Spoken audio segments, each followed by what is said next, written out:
Hey guys, it's Charlene. Today I'm going to show you how to make this adorable treat box using some of the products from the brand new release.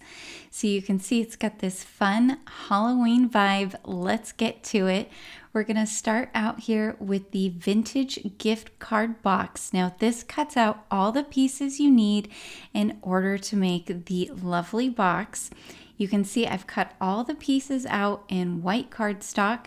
You have the two large pieces as well as one long skinny side piece there. Making sure to get all of those score lines good and burnished with my bone folder. I'm going to get all of my sweet little details ready. This is the Lovely Layers Fall Treats die set.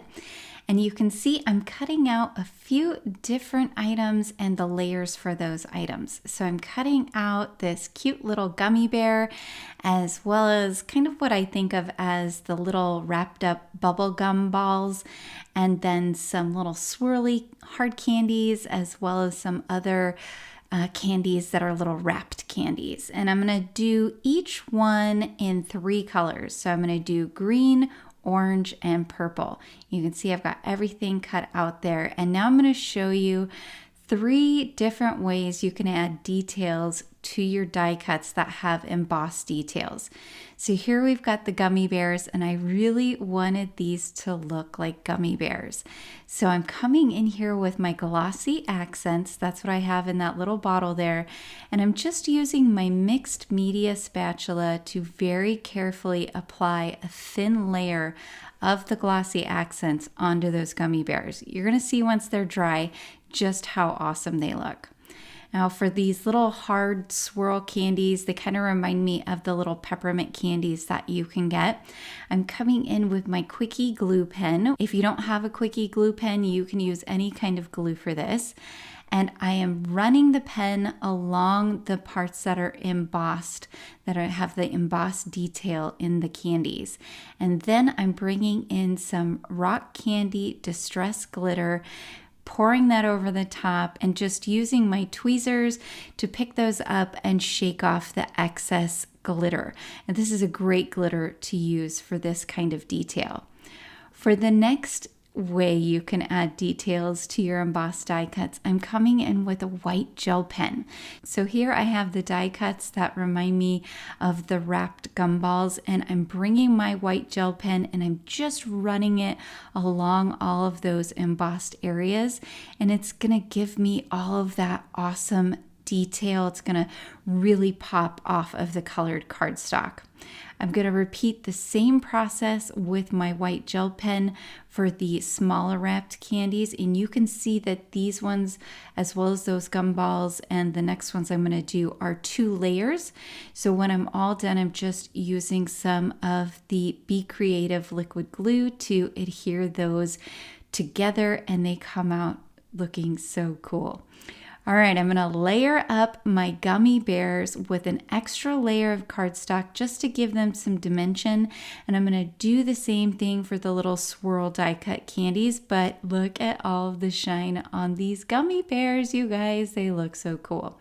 All right, all the detail pieces are ready to go. So now I can go back to putting together my vintage gift card box. I have those main 3 pieces, and I'm going to add some double-sided tape. I'm going to put 2 pieces along the edges of the long skinny piece, and that's because I am going to adhere this to the large piece there that's sitting on the right now.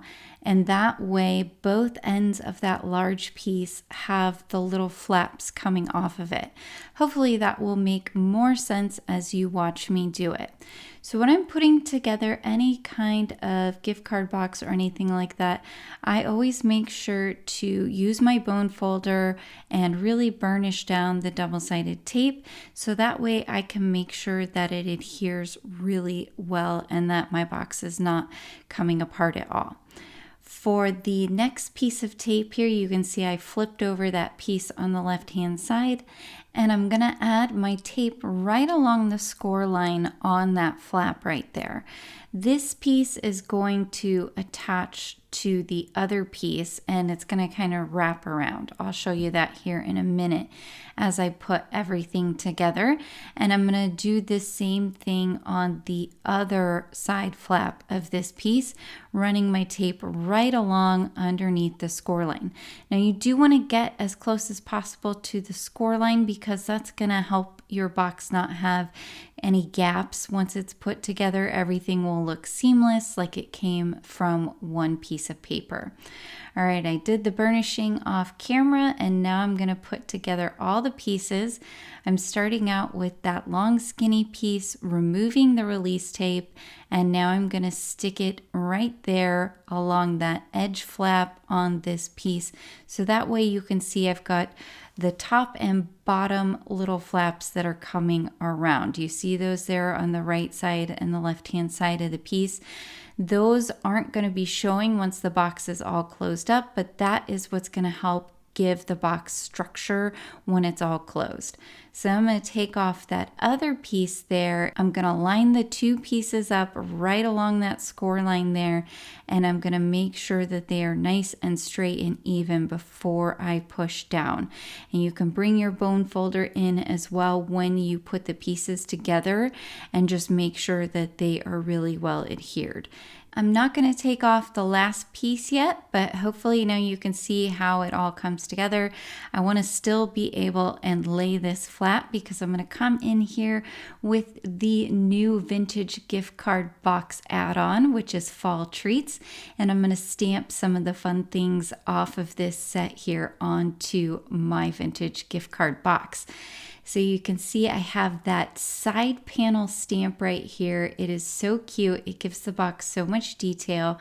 I will tell you that the coordinating dies make it so that you could just stamp out all of these details and then cut them out and then separately glue that piece onto your box. I decided that I was just going to go ahead and stamp directly onto my pieces for this project.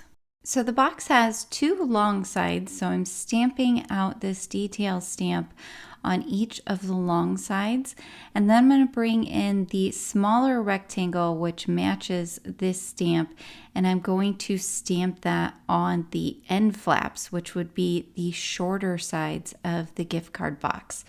But before I do that, I'm going to come in with the large rectangle stamp that has a bunch of different little candies on it. You can see that here. And I'm stamping it on what's going to be the top of the box.